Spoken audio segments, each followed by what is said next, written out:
I worked for Mike for about 2 years before I bought this place from him.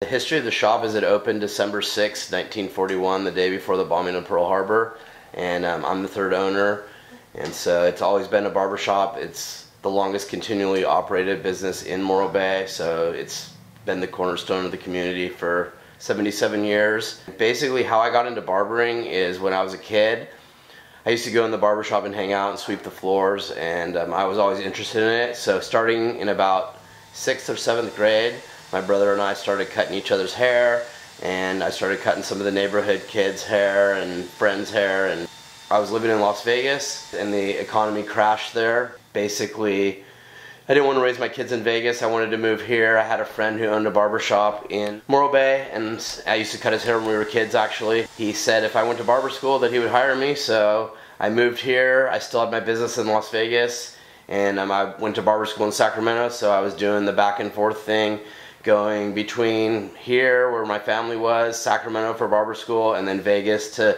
deal with payroll and process the money and deal with the business there before I sold it. Traditional barbering, it seems like in the schools these days they're not really teaching traditional barbering, so you get out of school and you kind of learn the more modern way, which we're using plastic guards. You're doing it more like a salon cookie cutter type place. So a lot of times when I'm getting the barbers, I'm kind of breaking what they learned in school and teaching them how we do it the traditional way. So with the traditional way, we're using a lot of clipper over comb. We're using, you know, the tools that they had back in the day, and so we're not using a lot of the plastic guards. We're doing more customized haircuts.